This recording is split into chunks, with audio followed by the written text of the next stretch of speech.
Hola, soy la Basmati, de nuevo con vosotros. Estoy aquí luchando con los encuadres. Yo creo que como está sobre el juguete de los gatos, me parece que estoy un poco escorada para un lado, pero bueno, da igual. Os voy a hablar de Rousseau y de Jean-Baptiste Siméon Cardin y de una obra suya que se llama La raya o el interior de la cocina. Espero que os guste. Mira, he tomado una determinación. Como tenía que hablar de los ilustrados, ay, y son tan espesos porque la verdad es que son geniales. Pues ¿cómo hablo en tan poco tiempo de algo tan interesante que debería llevar horas de hablar, ¿no? Hasta yo misma, qué es lo que hago primordial y qué es central y qué es accesorio, ¿no? Y entonces he llegado a la conclusión que os voy a hablar cada uno de uno, hoy cada uno de uno cada día, de un ilustrado y un contemporáneo suyo y una obra de la pintura galante o naturalismo. Y hoy he elegido, lo he hecho por orden de preferencia de quien me gusta más. Hoy he hablado ¿cómo se llama? De Rousseau, y mañana hablaré de Montesquieu, y el tercer día hablaré de los enciclopedistas. Y lo iré acompañando, yo están mis gatos enloquecidos, iré acompañándolos de pintores contemporáneos suyos. Lo digo porque la ilustración, que es como la República de las Letras, es tan imprescindible, cala tantísimo. La verdad es que siempre todo lo que ocurre, el pensamiento de cada época, cala en la arte, en la literatura y en todo, pero en este caso es que es tan evidente, y además supone un antes y un después. Yo pienso que Rousseau, por ejemplo, ¿no? En la forma de interpretar la política, las constituciones, las cartas magnas, la soberanía del pueblo, en fin, son maravillosas, en fin. Voy a empezar por Rousseau y luego voy a hablar de Cardin un poquito, que ya hablé otro poquito, y después hablaré de las rayas. Bueno, venga, empecemos. Jean-Jacques Rousseau nace en 1712 y muere en 1778. Pero él no comparte el optimismo. Es una persona llena de contradicciones, lo digo. Aviso de caminante. Me ha resultado muy interesante por eso, porque ya sabéis que las personas geniales, por un lado va su pensamiento y por otro lado su emotividad. Son como dos cosas que no encajan. Y en este hombre, bueno, yo es que he leído una biografía, pero después he leído una biografía más sesuda, digo, yo no me lo puedo creer las cosas que hacía. Pero a pesar de todo, maravilloso, maravilloso.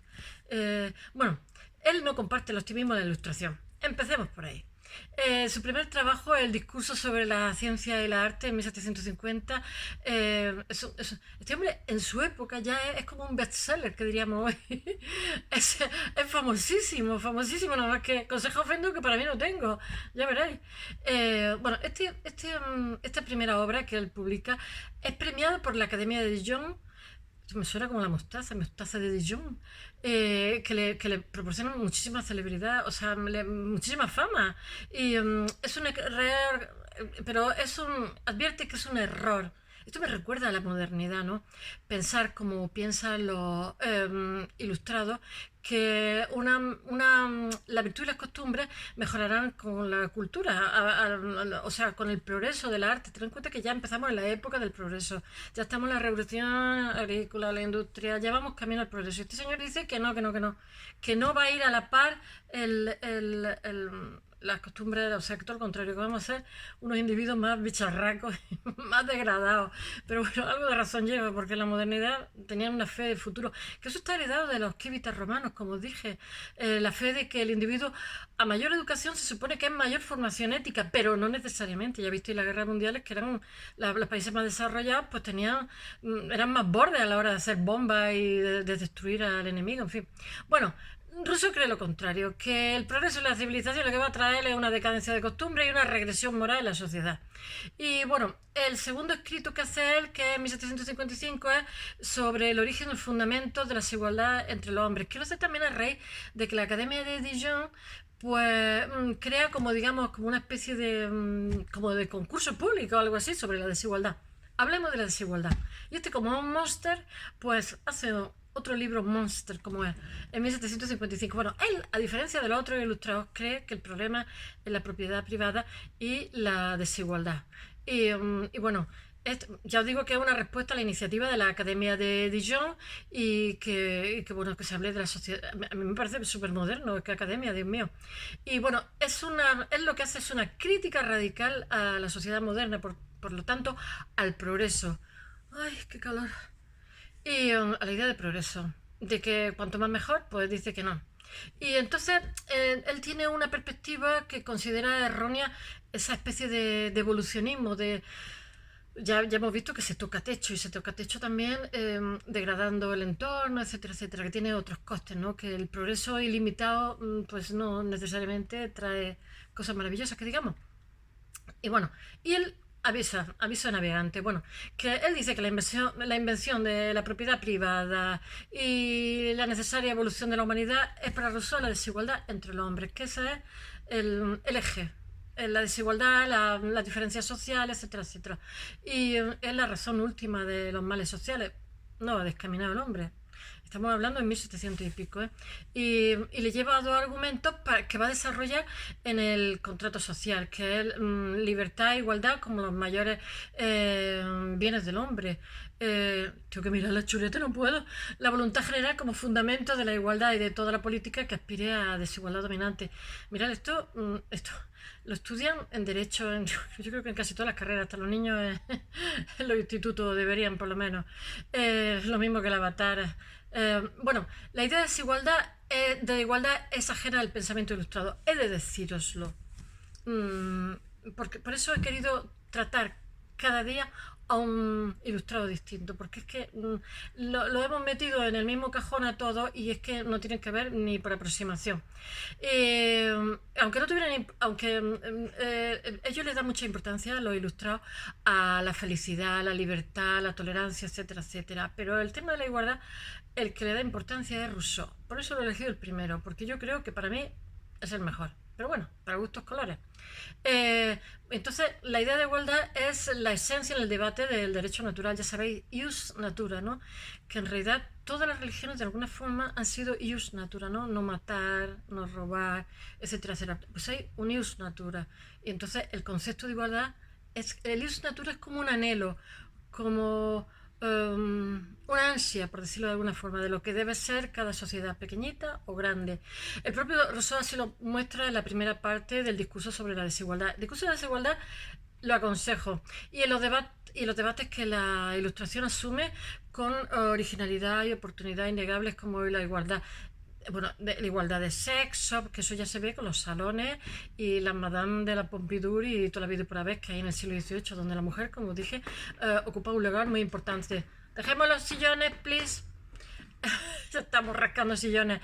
O sobre la igualdad jurídica de los judíos, que es muy importante también. Si éticamente los ilustrados tenían una aspiración, ética y moralmente tenían una aspiración muy, muy interesante, pero o sobre el tema de la esclavitud y su posible abolición, que ellos, los ilustrados también aspiraban a eso, pero realmente los que, digamos, entran a saco con eso son los cuáqueros y los evangelistas. Hay que ver qué cosas cuento. Es que resumir todo eso resultaba complicado. Rousseau piensa que el concepto de igualdad es una exigencia social más que un principio filosófico. Yo también estoy al 100% de acuerdo. El radicalismo social del discurso sobre la desigualdad es un texto esencial del pensamiento ilustrado, pero los otros ilustrados ya vais a ver cómo no están de acuerdo. Y además les crea malestar. El discurso no gusta en los salones ilustrados, de hecho que psicológicamente, bueno, he de deciros que Rousseau era, aparte de muy inteligente, era un genio, pero era muy inestable emocionalmente y se lo tomó muy a mal, lo llevó, tenía una baja resistencia a la frustración, era una persona muy perfeccionista, muy obsesivo. Y entonces Voltaire, por ejemplo, dice que es un cacho como un discurso para mendigos, una filosofía de mendigos. Se pegaron unos hachazos aquí los amigos. Bueno, es deciros que Rousseau nace en Ginebra, hijo de una familia modesta. Sus padres y sus abuelos son relojeros, ¿eh? Hay que verse suizo y ser relojero. Tiene una personalidad muy difícil. Por eso he dicho que emocionalmente, o sea, intelectualmente era un crack, pero emocionalmente dejaba que desear. Ya lo veréis. Es una personalidad difícil, inestable, sensible, hipersensible, neurótico, obsesivo, contradictorio. No es ni por aproximación lo que se dice de él, que es el defensor del buen salvaje, el retorno a la naturaleza, el ideólogo de la democracia de masa. Él publica Emilio en 1761. Él es un bestseller en su época y propone un nuevo tipo de educación que favorezca el pleno desarrollo de la personalidad de los niños. Este libro va a tener 50 ediciones mientras que él está vivo. Es escándalo en aquella época. Que bueno, que la gente no iba tanto a los colegios como es. Bueno, que los niños se deben de criar en el entorno natural, como he dicho, fuera de las libres convenciones y restricciones autoritarias de la sociedad, porque ya sabéis que él está convencido que nacemos en un estado de pureza que después se va malogrando con el paso de los tiempos y la corrupción. Bueno, la profesión de fe de un vicario saboyano, ahí dice que tenemos que tener como una especie de deísmo genérico basado en sentimientos morales, de espiritualidad y del hombre y de la simple conciencia individual. El eje de su filosofía moral política es el contrato social, ya sabéis, 1762, que son los conceptos de pacto social. Yo muchas veces discuto en Facebook en el concepto de pacto social y la gente dice, ¿eso qué es de pacto social? Digo, ay madre mía, lo que hace irse pronto del colegio. En fin, tengo que decirle, tienes que remontarte 3 siglos para atrás, pero bueno, no quiero ser malvada. Bueno, el pacto social como el origen del Estado y la voluntad general como fundamento de la soberanía, ya lo sabéis, ¿no? El pueblo como único soberano legítimo de la comunidad política y el gobierno como agente de la voluntad general. El único gobierno para Rousseau es un Estado regido por leyes emanadas de la voluntad general, cuya soberanía inalienable e indivisible. Él no era violento, él detestaba la violencia. O sea, la evolución que se da luego después de la Revolución Francesa, él hubiera estado totalmente en contra. Es una democracia, para él una democracia directa, popular, asamblearia, bajo un gobierno mero ejecutor de la voluntad popular. El contrato social en su época tiene 3 ediciones entre 1762 y 1789, pero el contrato social, que para mí es el que menos ediciones tiene, porque ya veréis, Emilio tiene 22 ediciones y la Nueva Eloísa tiene, escrito Julia, la Nueva Eloísa de 1771, tiene 50 ediciones y no vayáis a creer que sus lectores son los revolucionarios, sus lectores es la aristocracia y la gente rica que crían a los niños, las señoras acomodadas, como él dice, dándole de mamar, cuando él ha parido, no dejándoselo a los criados, ni a las amas de cría, ni cosas de estas, pero ya veréis lo que hace el amigo. Y bueno, esta señora sigue, porque Rousseau hay un antes y un después de su pensamiento. Ellos siguen estas aristocracias y estas damas acomodadas, las directrices, consejos vendo que para mí no tengo. En su línea, la madre como nodriza, que pasea por el campo, que está al cuidado del niño con muchísimo amor. Bueno, adulado y combatido, Rousseau es muy contradictorio. Y aquí llego al final. Exalta los principios modernos de la libertad e igualdad, pero después critica todo lo que en el siglo XVIII se entiende como progreso histórico.